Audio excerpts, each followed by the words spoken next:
Welcome into the Gridiron Grind. It's our Dallas Cowboys and NFL Pod 3-3 and Jimmy G. Jimmy, Cowboys off the big win, go out to California on a Monday night, take care of business. We talked about it in the live postgame show, but huge win for the Cowboys back on Monday night. Big win, man. Needed that win to try and right the ship and keep the season moving forward. So, yeah, I was glad to come away with a win out there. And, you know, kind of like what we talked about a little bit in college football is like, okay, you got to have some teams lose. And we had the 49ers and the Eagles both lose. So, it was a good weekend all the way around. But, yeah, you got to take care of the games on your schedule. Can't always rely on other teams to lose. But we did just that, man. I was worried about that one, Trey, because I thought Kellen Moore, this had the potential to get out of hand with Kellen Moore trying to light us up, but our defense was just too much. There's something about the Chargers. They find ways to lose close games. The Cowboys, I mean, that was a huge win. Going into the bye, getting a win. You're 4-2. Think of 3-3. If we were 3-3 right now, big difference between 3-3 and 4-2. Yeah, 2 games over 500, or you'd have been 500. So it was a huge game, especially when the Niners and Eagles lose. You had to take advantage. So now you go into the bye, and now the Eagles have one of the toughest games they got. But before we talk about them, there was a controversy. Monday Night Football on ESPN, all they did was show that crazy Chargers fan lady who was going berserk. And then reports came out, and I don't know where they came from. There was articles being written and people talking about she was a paid actress, that the Chargers were worried that there were going to be so many Cowboy fans, which there were. They said it was like 80% Cowboy fans. So they had to start paying actresses to be Charger fans in the stands to try to combat all the Cowboy fans. And so that ran basically all day Tuesday. But then she did a couple interviews, and I've watched them. I believe her. She says she's just a passionate mother of 4 and Chargers fan, and that's how she is every game. So I believe it. I don't know. I believe she's probably not a paid actress. Like, I mean, how many times did we see, in college football, they'll find someone and focus in on them. Yeah. As soon as they find someone that kind of plays to the camera and is, charismatic and stuff, or gives them great content, they sort of keep focusing on it. And I mean, her facial expressions, man, she was very, very animated. So yes, I don't know. It wouldn't surprise me if she was a paid actress, but right now I don't believe that she is. So no, I don't. I believe her. I believe she's a real fan, real lady. So yeah, it wouldn't surprise me though. Wouldn't put it past somebody to do that. Yeah, around the league, we talked about the Niners and Eagles lose. And now, looking ahead to this week, Cowboys off week. Eagles host the Dolphins. Dolphins might be the best team in the NFL when they got their A game. Eagles at home at Sunday Night Football. Eagles favored by 2. And then the Niners go to the Vikings. Vikings on Monday Night Football. 49ers road favorite at -7. So the question, Jimmy, are the Cowboys in first place by Monday? Very well could happen. If the Eagles lose, they'd be tied. So, we talk about before, you can easily lose the bye week. Suspensions, injury, stupidity. You can lose the bye week pretty fast. You can also win the bye week. And this would be exactly how, as you have other teams in the division or in the conference ahead of you lose some games. So yeah, I could easily I could see it, especially if Philly doesn't handle this adversity well. I think they will. I think they're a good enough team too, but also it's not like they're bouncing back. I think the 49ers definitely have a more favorable matchup against the Vikings, who just for some reason can't get it together. But that's also not a sleeper either, because we've seen if McCaffrey and Debo, if you take away weapons, then Brock Purdy kind of looks mortal. So I think Philly is in a better position to bounce back. But then again, they have to go up against this Miami offense that can put, 70 on you if you're not careful. So it's going to be a good weekend. One of the starting corners, I think it's questionable for the Eagles. So I mean, they get some matchups with some Tyreek Hill. So I'm going to predict yes. I think the Dolphins beat the Eagles, and I think Cowboys will be tied for first place by Monday. And I think I then the love it. Cowboys play the Rams, host the Rams, and then go to Philadelphia. I mean, this is next couple of weeks are huge. We went over Philadelphia's schedule. They got a gauntlet of a schedule basically the rest of the way. So the Cowboys have huge opportunity, win the bye week, and get clicking. Get the defense, maintain, offense, get clicking, get better. I think the Cowboys, they got a legitimate shot. Better shot than I thought 2 weeks ago. Yeah, no joke. I mean, I didn't know what the season, wouldn't call it panic, but it was pretty close to panic. After that Cardinals game, I just went, I don't know, man. I don't, That's caught us by surprise. yeah. But we have, we figured it out. The Cowboys, every year, though, we have a game where we just, you play 17 games now. We have a game where we get blown out, once a year. Almost everybody does. It happens. And then we'll have a game where we'll blow somebody out, like the Vikings last year. It just comes out of nowhere, and it just happens. But the Cardinal one is impressive or surprising the most. And but we'll see. Cardinals haven't looked near as good since. The next week they play the Niners close, but then they hadn't been competitive the last couple games. But that's why it would have been panic central if the Cowboys lose that game and go to 3-3. Yeah, you're exactly right. Like you said, big difference going in 4-2 versus 3-3 into the bye week. And then especially, you've got, I think Jerry, despite the general public consensus, I think Jerry really does want to win one last time. Yeah.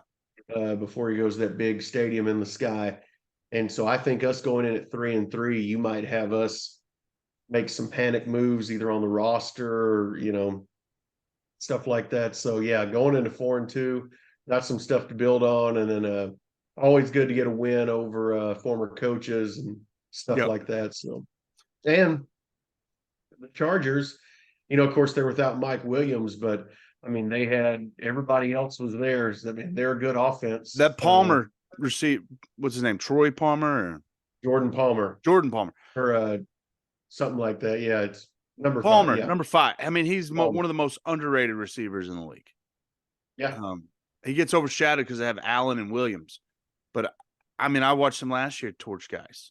The dude's good. I picked him up for my fantasy team this week because I said, well, we'll see what happens. Good move. We'll either take care of business or we won't.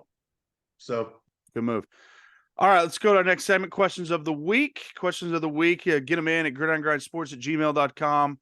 gridirongrindsports.com is our website. Comment on the videos. We're on Twitter, Instagram.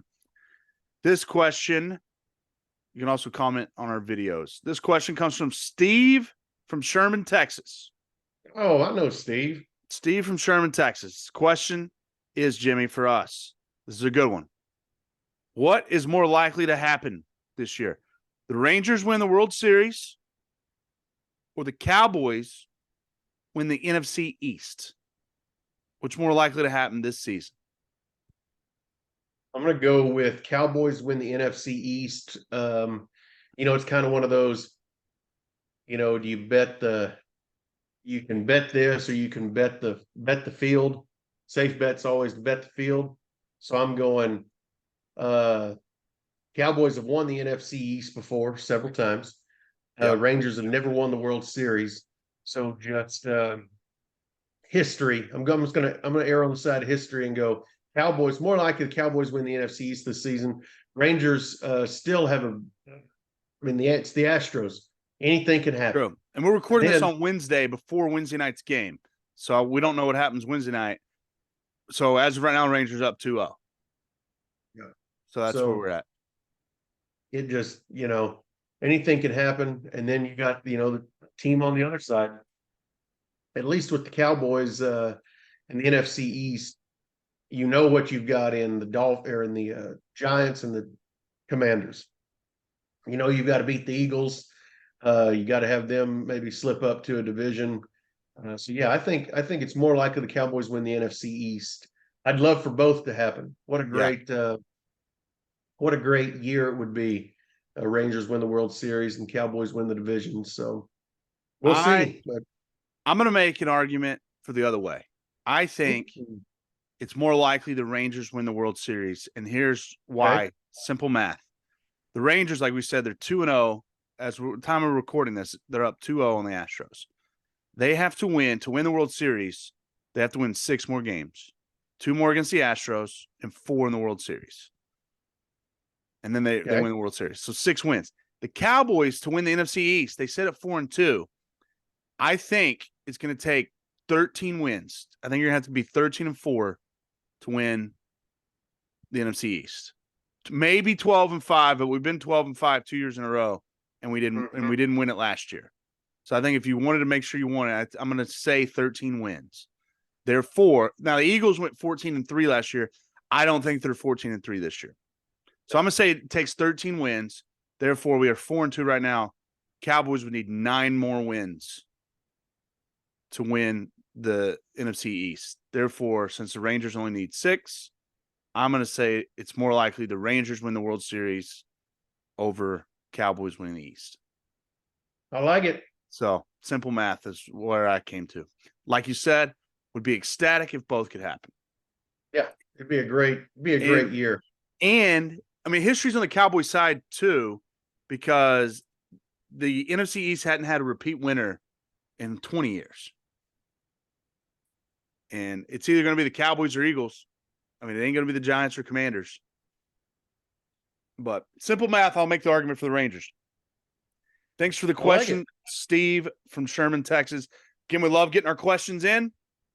Send them in anyway. If you have our number, text us, email us. Our email is gridirongrindsports@gmail.com. Our website, gridirongrindsports.com, or DM us, Twitter, Instagram, or comment on a video. We'll get to the questions. Our last segment today is our bets, and boy, are we hot. Hottest show on YouTube continues on our NFL bets.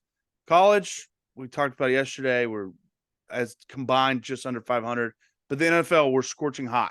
We're winning. Yeah, we need to go back to school and college, but NFL, we're professionals. We're winning twice as many as we lose, and in the betting world, I mean, that's as good as it gets. Last week, I was 2-1. Jimmy was 3-0, went 3-0 on unders. For the season, I'm 12-7. Jimmy is 14-7 for a combined 26-14. Again, I mean, we're winning twice as many as we lose. So, I mean, we're as hot as a pistol. So let's stick with us on the NFL. We're going to try to stay that way. I think Jimmy's got 4 and I got 3 this week. So we'll let Jimmy start it off with his first bet. Sorry, my first one going Thursday night game. Jaguars Saints under 40. Trevor Lawrence, thumb issue. That's going to be a big loss to the Jaguars. Saints have a good defense. Short week. Not a long time for Lawrence to get that thumb deal under control. Give me Saints. Give me Jaguars at the Saints under 40. Jimmy, staying on the under train. Don't blame you after a 3-0 week. I'm actually going to join you. I got 2 unders for you this week. Steelers, Rams, under 44. I think the Steelers defense is legit. The problem is sometimes they're too legit. They've scored a lot of defense of touchdowns. They get a lot of fumbles. TJ Watt has been spectacular. I think the Steelers find a way to just make it ugly enough like they usually do. I mean, they're competitive as it gets. Tomlin, again, winning record, or hadn't had a losing record since he's been the head coach. I think the Steelers make this ugly, low-scoring defensive matchup. I like Steelers-Rams under 44. I have that exact same bet. Mark me down for that. I love that bet. Like you said, Steelers coming off a bye. Defense is going to be rested, ready to go. And Rams get cut back, and then, of course, they have the rookie. I can't say his name, Puka Nakuga. I don't know, but that guy, Cooper Kupp 2.0. He's stud. Yeah. But Matthew Stafford is a different quarterback when he's got pressure. Like some guys, Brady wasn't, athletic as far as, a runner by any means, but he was really good in the pocket. Stafford, if he when he gets uncomfortable, it's kind of like Jared Goff. Yeah. when they get uncomfortable, they decline significantly. One of those quarterbacks, I mean, it's hard I to do. think the Steelers be able to pressure them. I do too. So I do too. I'm staying with it. I'm staying on the under train. Browns Colts under 40. Anthony Richardson contemplating having season-ending surgery. Browns defense, we know what they can do. San Francisco knows what they can do. I think the Browns are going to be riding a high off that 49ers victory, and I think they're going to carry it in and take it out on the Colts as well. And give me Browns Colts under 40. Another one, this will probably be a game time decision for me, but Cleveland's favored 1.5 in this. Yeah, I saw keep that. an eye on that and see, because I think there's a good shot if Watson plays. Yep. There's a good shot that Cleveland covers that, but as of right now, he's questionable. So I agree with you. I had both of these. I had the Browns on my watch list, and I had the Browns Colts. I just I didn't pull the trigger, but I might now that you did. I'm gonna highly consider it, because Gardner Minshew, love him to death, but he's not. I mean, he can make plays, but he can keep you competitive. But, they're not going to score a ton of points. It depends on if Watson plays. If Watson didn't play, I would really love the under 40. But then if he does play, you love the +1. So, yep, monitor that one. All right, my second bet's also another under. It's Packers and Broncos under 45. The Broncos stink. I mean, they're terrible. Russell Wilson has lost his mojo. He had it for a while, and it's gone. He's been terrible in his 2 years with Denver. Him and Sean Payton, it ain't working. I can just tell you.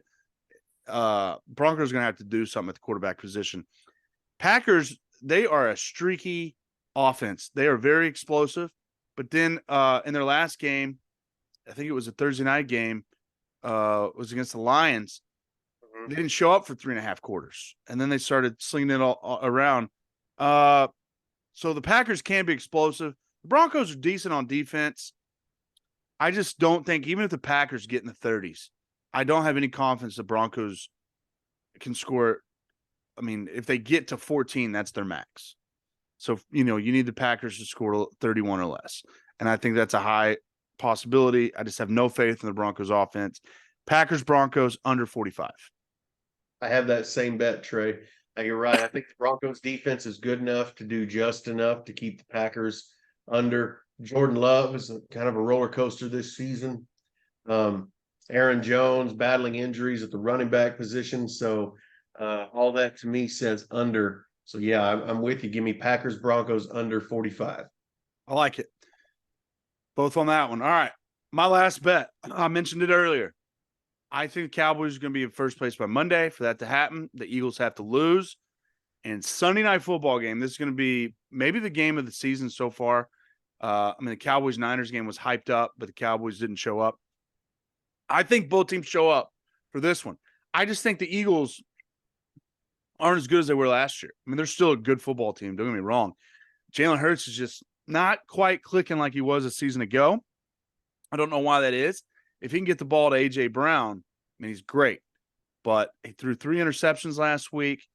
The Dolphins, to me, when the Dolphins have been at their best, they're the best team in the league.